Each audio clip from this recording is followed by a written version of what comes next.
I will do it live. Live. All right, Patty. Welcome back, guys, to the No Cap recap. No caps on either of us. I'm not in my usual place, as you can tell by the beige background with the beautiful over-the-top lighting. Patty, where are you at? I'm in a van, not down by a river, but it's a van for sure. My absolute dream in this life. Patty is living the literal dream of mine. Now, he says I need to get bigger dreams. First dream is going to be that our next No Cap recap is going to be us telling you about our night where we crushed it, 15, 20 units, etc. But as we always do, we're going to tell you the good, the bad, and the ugly on UFC London. And Patty, I want you to, what do you think overall on the night? How was your vibe on the judging side of things? As far as the judging, it's the craziest night that we've had so far. There were 31 rounds that completed, and we got, I think, 8 of them wrong on the aggregator. Even on the aggregator, we couldn't catch a break. So, yeah, 8 rounds, 23-8. We got more rounds wrong with this event than in the last, I think, 5 events combined. Yeah. Well, and let me speak as someone who is not an expert on judging, but has watched his fair share of MMA. And it was very questionable. A lot of things were questionable. A lot of people on Twitter, a lot of people are talking, and we've heard that all before. And usually you guys are lined up with it. But I do think we had some, we're in London. The judges are different than our normal guys. I mean, we got to really give a shout out to the guys from Vegas, the guys who judge the big events at the T-Mobile, the Mike Bells of this world, the Sal Diamatos. Those guys are big judges, and they know what they're doing. They've done the most rounds, so we're calibrated most of them, I think, is what makes sense. Yeah, and I could argue you and Tyler maybe have done more rounds than everyone in the history combined of judging at this point. On the analyzer, sure, but that's about it. I have no idea. In real life, definitely not. Yeah. Well, in real life, what is real life anymore? We're on the internet. We're streaming. Real life is mixed with internet life. And to be honest, we're making judging cool again. So, is that right? Is that what we're doing? I don't know when it was ever cool, but it's getting pretty cool because people are coming in to check us out. And I like, obviously we don't like being down on the night. I'll go into that on my side of things and all that. But I do like interesting nights where we can dive into things and kind of see where things went off, and also learn things like some nights there's just going to be a series of judging decisions that are really close. We rewatch them, we study it, we break it down, and we see, okay, some of these were just trickier than other nights to call. So yeah, I don't mind being wrong, but I don't like being blindsided. I don't like surprises. I want to see it coming. That's our whole point, is to see a different way to look at the round and what could possibly be coming. Yeah. And from my side of things, it's also understanding that there are variables as well. Like if the Lerone Murphy, Movsar Evloev, which I didn't say right the entire stream, if that fight happens at the T-Mobile Center in Las Vegas, I don't know which result we have, but I think we get closer. I think that first round ends up going to Murphy, in most scenarios. And it was just one of those nights, Mm-hmm. Yeah, we'll discuss it when we get to that one, but yeah. Absolutely. That's the one that, speaking of surprises, I was already riding out, about to get on my horse, and I was celebrating. And, sometimes that's one where I was blindsided, and I want to see what, and I believe I see what happened and what caused it. But again, we're going to save the best or worst for last. And so we're going to start with our first fight of the night, which was Keita versus Nathaniel Wood. This one came out to our advantage for sure. And it was really our best one of the night. On the betting side of things, we had a first round here. Wood, RIR, we're going to, for now, RIR, 8.1%, won the round unanimously and on the judges' scorecards as well. This changed the whole fight. This right here, the fact that we had our judges calibrated with the judges, cage side, the fact that happened, we had a huge advantage with Wood here. And so Wood goes in, he wins that round unanimously. And then in the next two, he actually loses on the judges' scorecards, meaning 2 out of 3 judges gave it to Keita in the second and the third.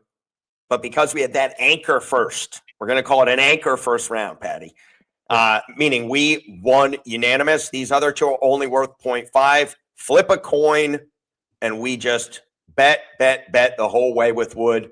Second round, 246 plus 145. Second round hit him again, plus 120. He got down to a plus 100 at the end of the second. Very interesting there as well, because it's actually 1-1, oddly enough. Is it 1-1 at that point? Yes. Yeah, it is, Patty. Yeah, it's 1-1.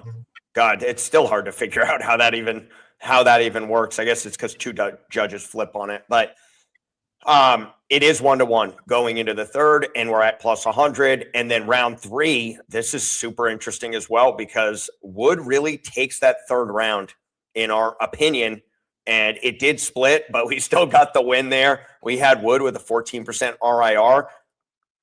Patty, chime in on that one. What do you think? So as far as the second went, me and Tyler have went back and we've both separately did the round over, and I got Wood and he got Keita. So we literally flopped our opinions. So I don't know what's happening mid-round where we're so far separated. I've tried many times. I think the interval from like the 440 to the 4-minute mark at towards the beginning of the round on the left there. Yep. 440 to 4. That's okay. We start separating there right here. Yep. From and that's really holds. Yeah, it holds with a little separation. And then you guys get to almost the same spot by the end, but a slight difference. You, Patty, went to Keita slightly, and Tyler went to Wood slightly, but then you guys flipped it around. So this one really is a 50-50 coin flip. Just depends on how you see it. We also have the benefit of going back and reevaluating. So and that's another thing I want to very much talk about is, if we're going back and we're slowing stuff down or we're rewatching, we are in no way trying to put the judges that are officially there on blast. All we're trying to do is to figure out what caused us to separate like that, to prevent, split decisions in the future. It has nothing to do with, they suck or whatever. Like, that is not because as soon as you go back and you try to look, you're not playing the same game that they are playing. They get one shot, they're live from one perspective. So the people that go back and slow the tape down and say, "Oh, he was wrong," that's ridiculous. You're not playing the same game. And I think that goes for almost everything. Like, in a lot of sports, referees and things like that. Now, I've also seen some crazy stuff. To be honest, the judges people don't realize this, I would say, because they don't understand actually what goes into it and figuring it out. But I would say the judging in MMA is significantly better than like a ref in an NFL game. Some of that stuff is really, really bad. But even then, still, you got to give them a little grace, because it's like you're not doing that live, heat of the moment, and trying to catch every strike and stuff like that, figuring it all out. So it's harder than it looks, and especially when you're under the pressure in the moment, So I think we can say that for anything. But, of course, Twitter is not the most nuanced place when you go for opinions. Cool. Yeah. So what's interesting for me on this is, okay, so this is a 50-50 coin flip it up, but it's 1-1 going into the third. Now, I think we could say maybe this is where we disagree with the judges. I think we looked back and looked at this. Wood won this round. Yeah, I would say this is the one where I was blindsided, and I went back and I tried looking again. Both me and Tyler did. I just don't see a way how you get that to Keita. I'm sorry. I would love to introduce some technology to their ability to show how they got to a round. Like, me and Tyler get to, use the analyzer and, break it down in 10-second intervals. I would love for them to be able to do something like that. I just don't know if that's ever going to happen. I mean, I think it's inevitably going to happen, but it just depends on what time frame you're looking on. Because honestly, let's just visualize too. Like, imagine this coming out after a fight instead of just the simple 10-9. Like, imagine Joe Rogan seeing something like this and being like, "This tells you who's winning the fight." You could literally post the 3 judges how they got to it with the ground. And I think it would open up a lot of eyes that's there. The public is wrong sometimes. You know what I mean? 100%. Yeah. It would be the biggest. It would be your biggest salvation and your biggest damnation at the same time. It depends if you got it right or not. Well, yeah, it would, and it's like, well, it's like keeping score in a game. Like, how about keeping score, like judging itself? I mean, judging actually affects, well, it also affects you can decide who's going to win or lose. So it's a little different, but still, when you keep score, you're keeping score to see how well someone's doing, how they're doing on it. You're basically keeping score of the judging. They'd be doing the same if they use the software too. They're keeping score of the fight, and then you're able to track how well they match with the others and where they went off. And you could even analyze them and be like, and train them. And you could get closer.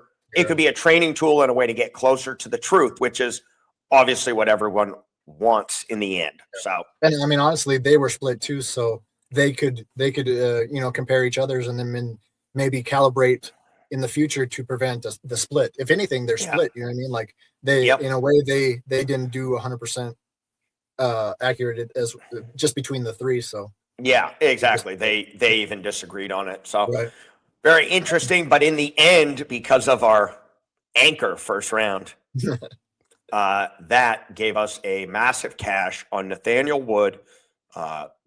We got him. What did we get him? 7 times.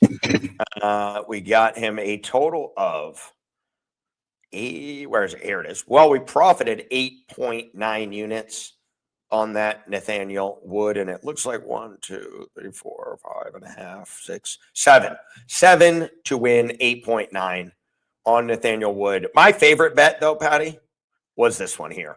I would have liked to do even a little more because we said it, right? We have a max play on it. I don't need to equivocate on what I did. I got Wood plus money on the whole freaking night. And then at the end, he's a 50-50. I think he's got it in the bag with that third round and that first round.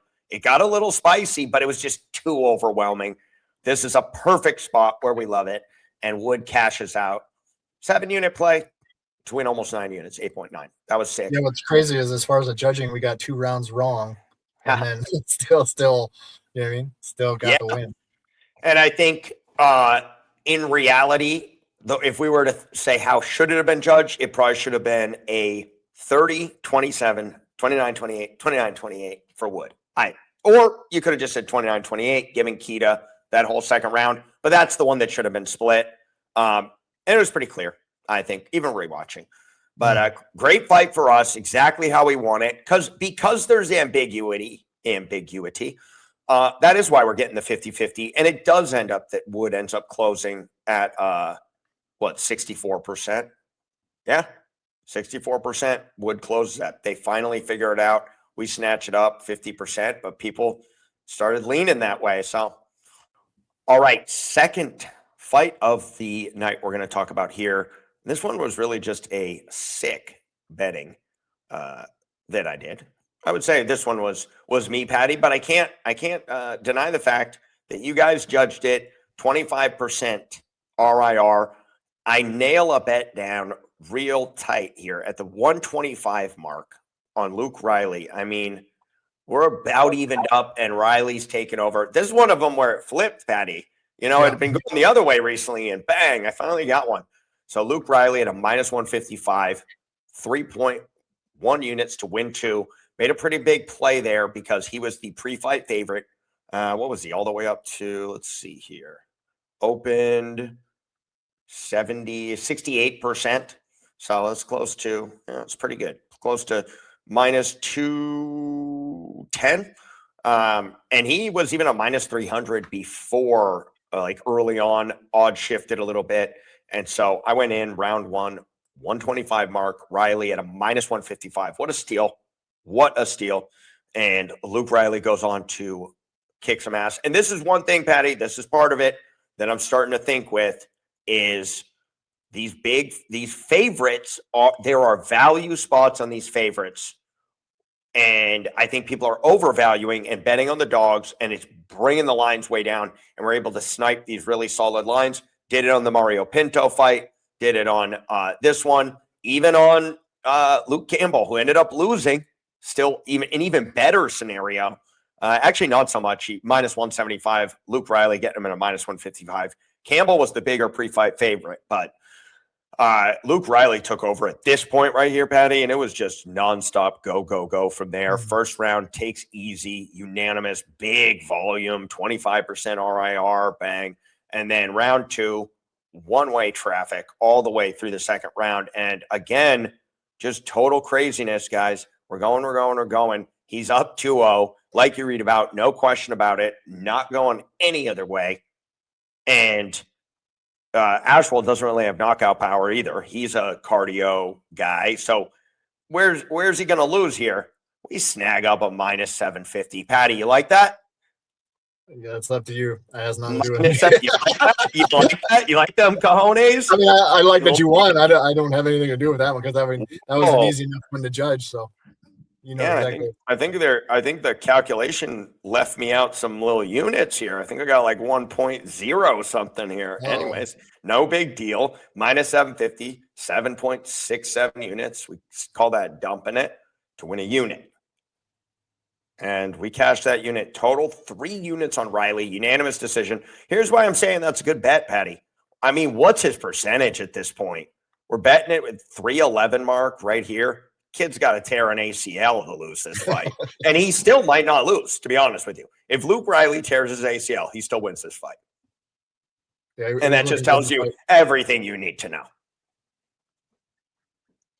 I mean, unless he gets like, I don't know. It's just low. So for me, these are the spots I'm going to be also snagging up here, Patty, is if I can get slam dunk, like, you know, a little ROI, little 10%, 12% ROI on my investment, I'll take it all day. 7 units, win a unit, just scoop it up, third round, easy money. That's easy money. So these are some of the things we're learning, taking some risks on some bigger favorites, but when it's almost guaranteed, you got to do it. Third fight of the night, the most controversial, the most talked about, the main event, the title eliminator. That was Lerone Murphy versus, here we go. Let's try this. Movsar Evloev. Pretty close. Not too bad. Emmy, we call him me, versus Lerone Murphy. Lerone. And we loved Lerone in this spot. But this was a wild night. I'm just going to go through the betting part of this round by round. Patty, round by round. I did have a pre-fight bet on Lerone Murphy. I thought the plus 210 was just way too high. I was correct, by the way. Even though we lost, I was correct because at any point in our lives, we could have got a massive plus money on Evloev, EV, we're going to call him now, in the 4th round when he did the old kick in the old groin skis and got a point deducted, and everyone flipped out. And Lerone Murphy got up to minus 600 in some spots. Who was it? Tank. Tank got a plus 400 on EV. Only Tank would do that. But in round 1, Patty, here we go. Why not talk about the infamous now round 1 between Murphy and EV. I took a lot of action in the first round. Not a ton, but enough. Actually, it wasn't a ton because it was plus 240, plus 200. Great lines. 0.5 units, 0.5 units to get up to a full unit with a pre-fight 1.5. At the end of that first round, I thought we had banked it, Patty. But talk to me. What, from your study deep dive, happened here? Yeah, honestly, looking back at it, we looked at the RIR and we saw 17.6 and we just figured that's banked, like no problem. Split possible, yeah, but it's either on the high side of split possible. But what I think that we didn't take into consideration was how low of an impact round it was, or how much, how low the scores were for both fighters. Like you can see in the round, it's going back and forth, you know what I mean? Yep. Up and down, but those are 2 or 3 points at the most, you know what I mean? Up and down, back and forth. And like I told you, and I, from this clip that we're about to show, it only takes one exchange when it's this low of score for each fighter. 1 point is 10% or even more for Movsar. You know what I mean? Yep. In that round, one jab makes a huge difference as far as, you know what I mean, the ratio of that round of how much he did. And you can see at the was it the 4 minute to 350 interval, he throws a right hand that if you are, I mean, there's tons of angles that if you are not perpendicular to that strike, you're not going to see it the right way. You're not going to see it land on the chin. You're not going to see how displaced the target was when you hit it. So that could be anywhere from a 3, you know what I mean? And the way we think of points to maybe not even nothing. Maybe you were right behind Movsar and didn't see it at all. Who knows? Yeah. But that's why those moments that there, and then at the 50 or 50-second mark to the 40-second interval, right here. Yeah, there's another time when we're giving Lerone credit because we have a perpendicular view to that strike, so we're seeing the displacement of the target when he hits it, and just in those two, 4 points he's away from Lerone, and we have Movsar winning the fight. So as surprised as we were in the moment, looking back, it was a much closer round than we initially had, or at least you know what I mean, thought that it was not. And this is something that we're going to make a change in the future, that I'm going to have to put some sort of caveat or warning that if the total points are not, you know, at least 20 points, that these RIR percentages that we provide might be skewed in a way that can hurt your betting. You know what I mean?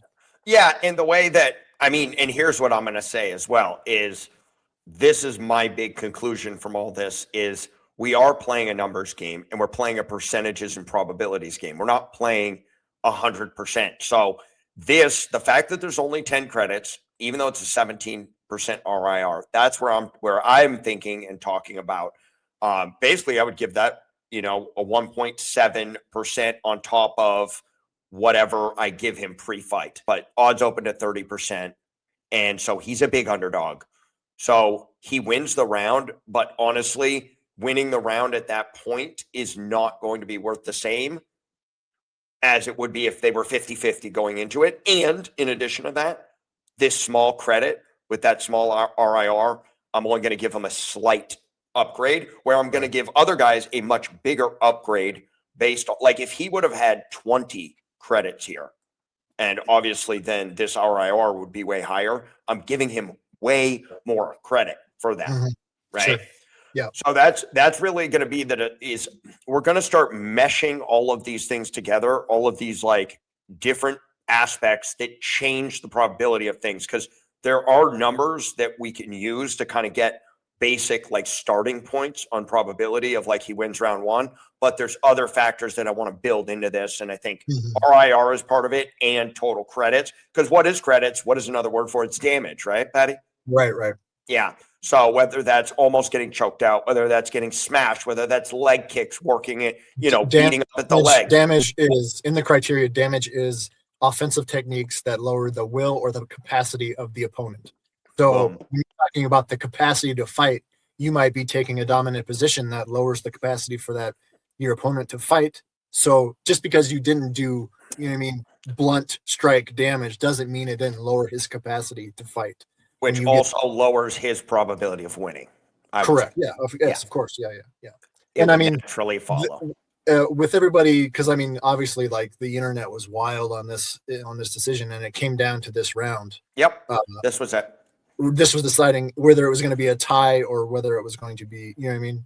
Yep. This one and the third, but this one I think was the biggest surprise, that most people thought that Lerone won this one. And to be honest, this is what changed the betting odds. Everyone in the betting markets banked round one to LeBron. Right. Correct. And eyeball test when you're watching on TV, probably you give it to Lerone as well. Right. But what's going to make us better and more accurate than everyone else is not throwing up our hands and going, they don't know shit, blah, blah, blah. We have to go back and see why. There has to be a reason. These are professional judges. They've been doing it for many, many years. They're the top level. These guys know what they're doing. So there has to be a reason. Maybe you didn't see something, or like something like a low credit round causing one exchange that anybody could miss to flip the decision of someone else. Yeah. Now, here's what make us the best is not just throwing up our hands and saying, "Oh, fuck the judges," blah blah blah. It's finding out. It's finding out these, and then next time we're betting Movsar at plus 400 in the fourth round, knowing that he's up 3 rounds. You see what I'm saying? Exactly. Even with the point deduction, was it the fourth round, right? Or was it the third round? Fourth round. Fourth round. We know that if we would have had an inclination that he could have banked the first round, plus 400 is crazy.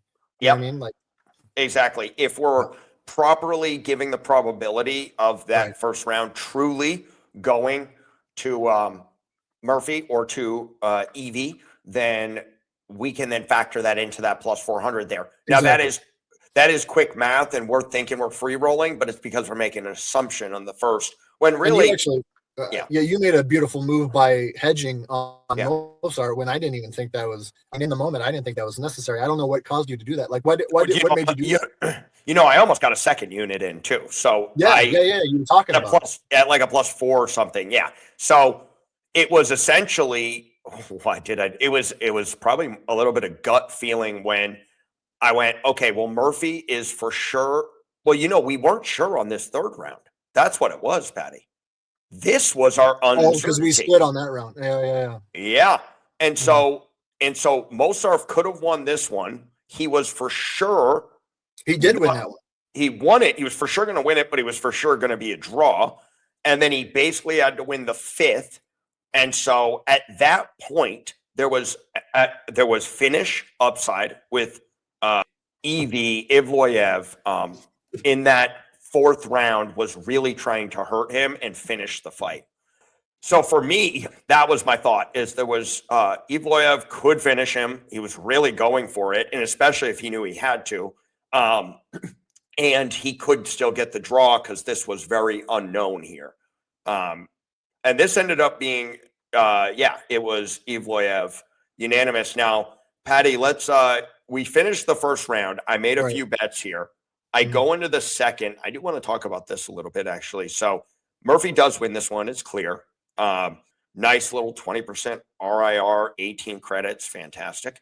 And we placed a bet at plus 190, plus 170, plus 120, because it looks like we're going up 2-0. That's in our thought process. Truly, it's 1-1. If you look at the betting lines, does this look like 1-1? Right. Yeah, they thought the same thing that we were. They thought exactly the same thing we were thinking of. They evened it up because it's 2-2 in their mind. So anyways, the groin strike happens. Hedge the bet on Movsar. You know, I'll actually go and take a look back at that myself, Patty, on the stream, see exactly when I got that, because I could have sworn I got it after that low blow. But okay, so round 5.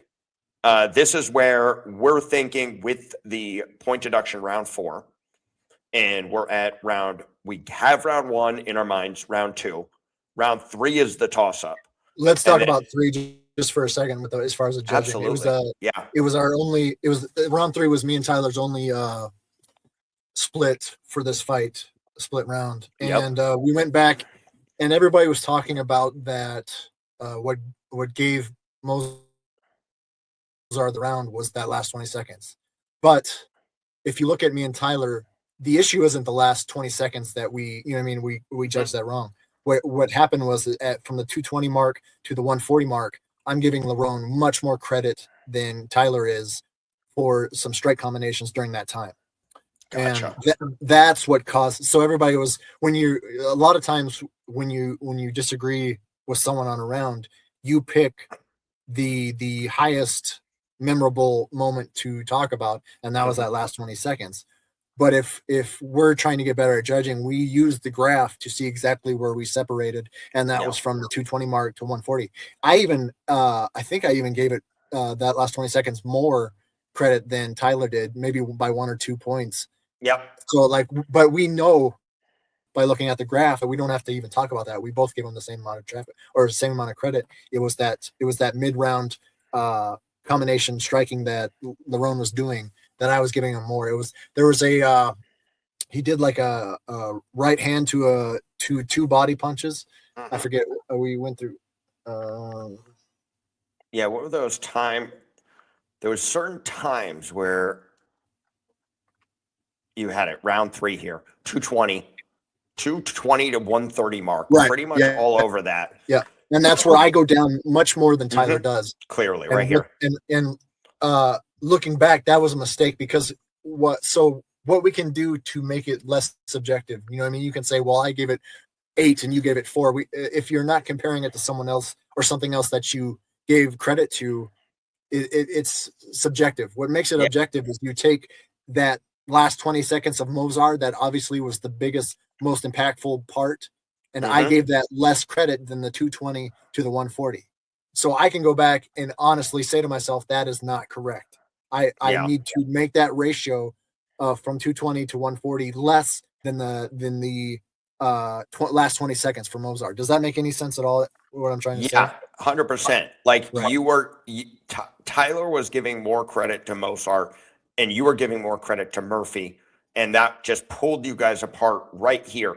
And we will show some of those strikes there that Murphy was landing, and they were close, but it was pulling you apart because you were saying Tyler was more accurate on this one with what the other judges were seeing. Totally. Because if you look at Tyler's line from 2 minutes, from the 220 mark to the 140 mark, it goes to Lerone Murphy but maybe by 2, right? Yeah. Okay. So we can both agree that if we look at that amount of time, those intervals, what is worth more, the Lerone strikes at that point or Movsar in the last 20 seconds? So if I am honest, I have to say, well, the last 20 seconds was more impactful or did more damage than Lerone did the other way from the 220 mark to the 140. Do you see what I'm saying? Because you're looking at your graph and you're able to say that was a mistake. I got that, at least that interval wrong. Yes. Because ratio wise, the last 20 seconds should be more than the 220 mark to the 140 mark for Lerone. Yeah. Does that make sense? If you basically cut it out right here at the 140 and cut your line out at the 220 and you sink it down to Tyler's level, you guys have the exact same criteria. Exactly. Right. Like you just drop this one down. Yeah. And so it's just at that very small interval. You're giving more credit to Murphy. Tyler's giving more credit, and that's where it pops off. And that's where you analyze and judge yourself. Yeah. Right. So then now we've identified the intervals. Now we go back and figure out if I'm wrong, he's wrong, and we do that by your ratio to something else that you gave credit to in the round. Patty, look at these Kalshi odds, though. They completely go to Lerone Murphy. That's before the groin strike. Patty, I just figured it out, too. I did bet Movsar right at the end of the third at a plus 310 right here. Because it was split. Because it was split, and because it said that's too much value. If Movsar wins this third and wins the next 2, plus 310 is going to be looking incredible. Now, I bet the plus 310. I try in the fourth. We can go over the fourth a little. When that strike happens, the low blow, and the point is deducted, then the odds flip to like plus 400, 500 for a split second. I tried to get a bet in, didn't get in. Kalshi had already moved. They were quick. Like Movsar was, strike happens here, it's instantly going down. You see this? Lerone's down to a 67. So it rapidly flipped to like a plus 180 on Movsar. Still maybe, debatably some value, but you can also debate him being down 3-0 at that point. And the groin strike has happened. But even after the groin strike, I was trying to bet it when the odds were still at 73% the other way. So 27%. Movsar didn't get it in, odds flipped back. And then still Murphy was 66% rolling into the fifth round. The thing that's interesting about this fifth round is these Kalshi betting odds. So Murphy opens 63%. It moves rapidly to 53%. But again, this round is potentially not mattering in people's minds, but people are betting Movsar. And then by the end of the third, Murphy's all the way up to 72%. And I saw this happening. You could have still bet on Movsar, but it's almost like everyone started doing the math at the end of the fifth round, right? And also really doing the math when it's over and there's no finish potential. And then people going, well, Murphy took 3, 2, and 1, or at least free rolling 2 and 1, split maybe here for sure, and then free rolling on a draw. That's why that line got up to 72%. We were also betting it. I took a plus 240 on Murphy This is also a crazy one. The odds were all over the place. And you know what's interesting about this too, Patty? I'm saying, oh, I got a plus 240 here. Oh, but the Kalshi lines are here. This was one of those very rare occurrences where the sports books were all over the place. Yeah. Between Hard Rock and the other ones and Kalshi, none of them were consistent. No one knew what way was up. And you almost could have just gone, just find the best plus money on everyone and bet. Yeah. Because honestly, at that point, it's like just rogue everywhere. So even here, round 5, 218 mark, we're getting a plus 240 on Lerone. Great bet. Yeah, that's crazy.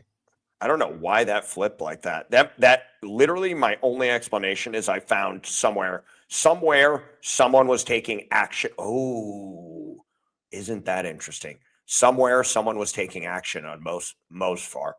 Someone knew. So one of the books is taking heavy action on him. Kalshi's saying Murphy, but some other book is taking heavy action on EV. Now that could just be an opinion as well, but big bettors can come in and move lines. Someone dumps 10 grand on Movsar, and you better believe they're moving their live betting odds to get money back on the other side.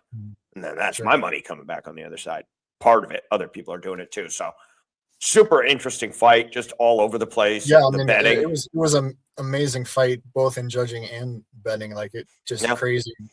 Who and knows? almost got another unit in at the plus 400, Patty. So that actually would have hedged out the.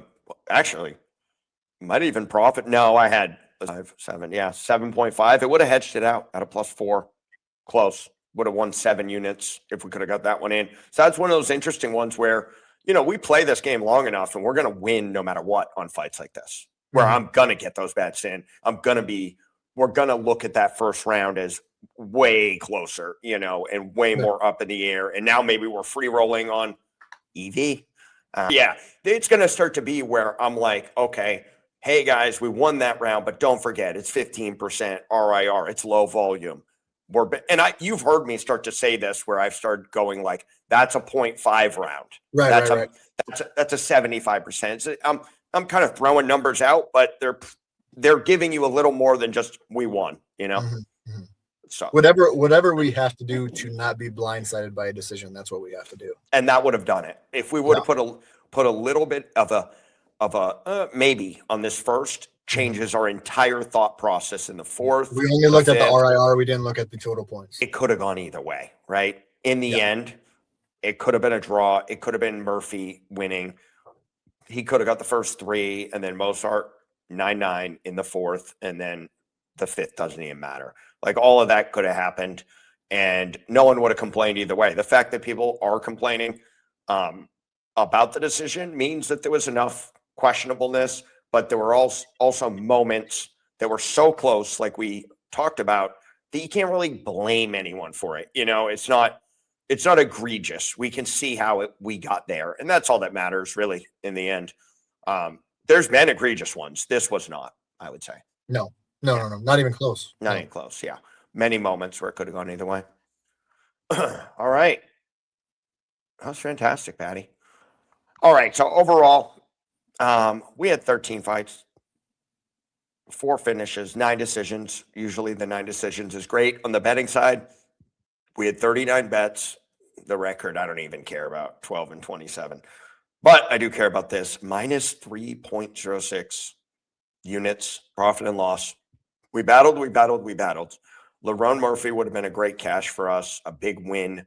Would have had an over 10 unit night, but he lost a tough one. So what are you going to do? Hedged a little bit on that. One long song. You heard it all before, guys. Same old, same old. So next week we get back to it, and we are going to be at UFC Seattle, right, Patty? Yes, sir. Are you doing? Little grunge music coming in the intro. Oh yeah. And you're going to do LFA too on the St. Friday Patty night show. Friday night, St. Patty show. Get those rounds in, son. Practice makes perfect. The only man judging on a Friday night, other than the ones at LFA, and Saturday. So that's true, right? The only man judging Friday and Saturday. Maybe. I don't know. Overtime, they call it. Yeah. That's what they call it. So you're going to be judging overtime Friday night. And then PFL is going to be going on, but nothing we can do about that. We're going UFC Seattle. They overlap completely. We'll get the last 2 hours of PFL, I think. So we'll get like maybe half of the main card. Not bad. Not bad. I'm going to be in a different time zone, different backdrop. As you see, it's going to be a little different. So I'm going to have to mic check 1, 2 before we start. But as always, very excited about this card, Patty. Every week, even on the weeks where we have a tough loss, I come in. Oh yeah, it's and Christmas I'm like, morning every fight day. I'm going to get the PlayStation I always wanted. Like, it's going to be good every single time. And sometimes there's coal in my stocking. But you know what? Not this Christmas. So Saturday, we will be there 5 p.m. Eastern time. So whatever time zone I'm in, I'll be there at that time. Was it 4? Okay, yeah. So 4 my time, 5 p.m. Eastern Standard Time. We'll just keep it at that. That's my normal time. That's like, we're just going to leave it at that time zone. And any closing words for the people, Patty? No. Nothing. You know what?